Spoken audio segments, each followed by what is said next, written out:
Assalamualaikum warahmatullahi wabarakatuh. Kami dari kelompok 10 yang beranggotakan 2 orang. Perkenalkan, saya Diah Yuning Tias dan rekan saya Era Fatim.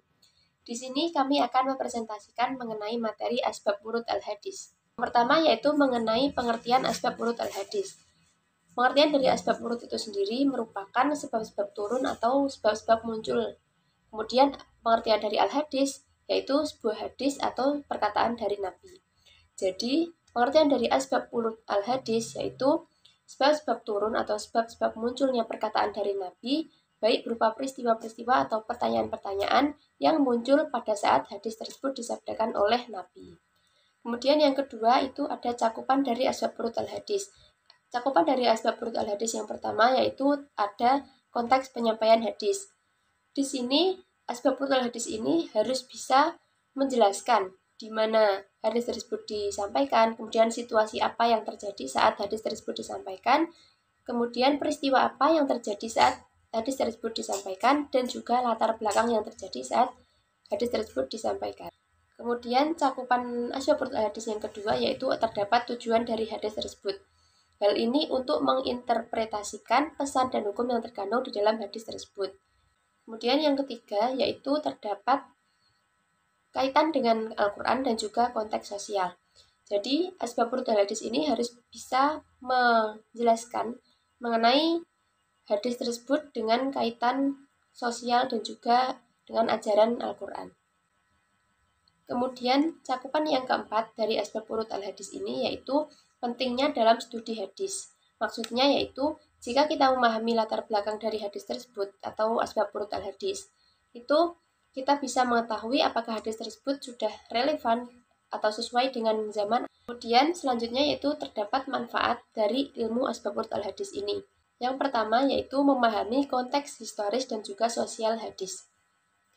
Maksudnya yaitu jika kita memahami sebab-sebab turunnya atau munculnya hadis, kita bisa paham mengenai kerelevanan atau kesesuaian hadis tersebut dengan zaman. Manfaat dari ilmu asbab wurud al-hadis yang kedua yaitu untuk memahami kesalahpahaman dan juga penafsiran yang salah mengenai suatu hadis.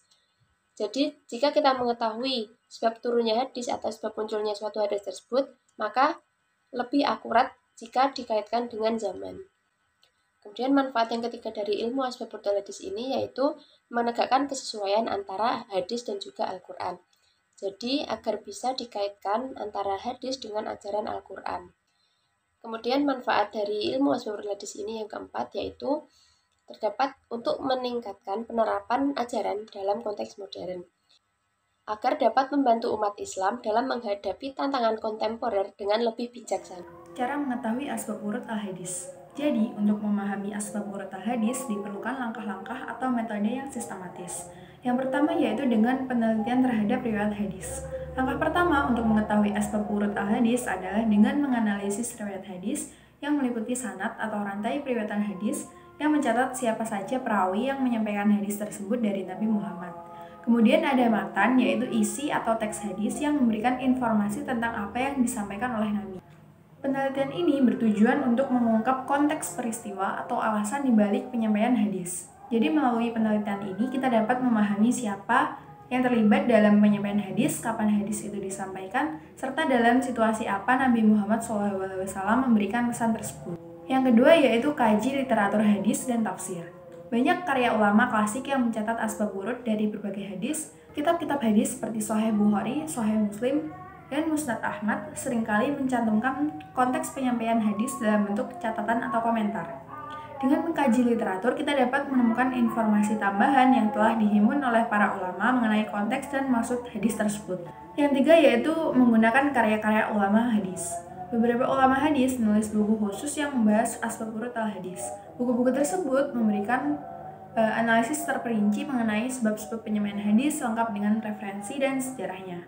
Karya-karya ulama hadis seringkali berisi analisis yang mendalam tentang latar belakang hadis, situasi sosial, dan tujuan penyampaiannya. Dengan menggunakan referensi ini, kita bisa mendapatkan pandangan yang lebih lengkap dan lebih akurat. Yang keempat yaitu dengan konsultasi dengan para ahli hadis. Para ahli hadis, baik ulama tradisional maupun akademisi kontemporer, dapat memberikan penjelasan yang lebih detail berdasarkan penelitian mereka. Konsultasi ini juga membuka kemungkinan untuk mendapatkan pandangan baru atau alternatif tentang bagaimana memahami latar belakang hadis dalam situasi tertentu. Ahli hadis dapat memberikan wawasan yang lebih mendalam berdasarkan penelitian mereka serta membantu menjelaskan konteks yang mungkin tidak tercantum dalam literatur tertulis. Pendekatan alternatif dalam memahami hadis. Selain metode tradisional, ada pendekatan-pendekatan alternatif yang dapat digunakan untuk memahami hadis. Pendekatan ini bertujuan untuk menjawab tantangan zaman modern sekaligus mempertahankan esensi ajaran Islam. Yang pertama yaitu pendekatan kontekstual. Pendekatan kontekstual menekankan pentingnya memahami situasi sosial, budaya, dan sejarah pada masa hadis disampaikan. Dalam pendekatan ini, kita mencoba melihat apa yang sebenarnya sedang terjadi di masyarakat pada saat Nabi menyampaikan sebuah hadis. Hal ini penting untuk memahami apakah sebuah ajaran bersifat universal atau hanya berlaku dalam kondisi tertentu. Hal ini penting untuk memahami apakah sebuah ajaran bersifat universal atau hanya berlaku dalam kondisi tertentu saja.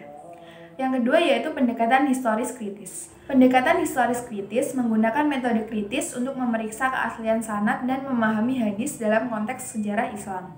Dalam pendekatan ini, hadis tidak hanya dilihat sebagai teks religius, tetapi juga sebagai bagian dari perjalanan sejarah umat Islam.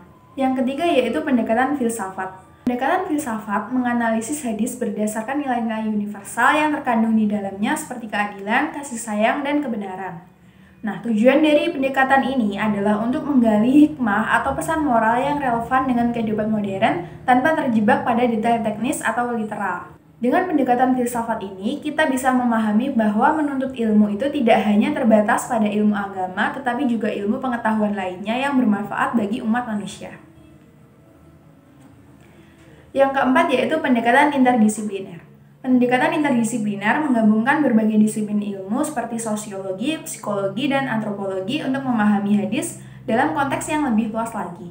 Dengan pendekatan ini, kita dapat melihat bagaimana hadis mempengaruhi kehidupan masyarakat atau bagaimana ajaran Nabi relevan dengan kebutuhan sosial saat ini. Jadi dapat diambil kesimpulan bahwa ilmu asbab urut al-hadis merupakan alat penting dalam studi hadis yang tidak hanya membantu dalam memahami makna dan tujuan ajaran Nabi Muhammad SAW, tetapi juga memastikan penerapannya yang akurat dan sesuai dengan konteks zaman. Jadi dapat diambil kesimpulan bahwa ilmu asbab urut al-hadis merupakan alat penting dalam studi hadis yang tidak hanya membantu dalam memahami makna dan tujuan ajaran Nabi Muhammad SAW, tetapi juga memastikan penerapannya yang akurat dan sesuai dengan konteks zaman.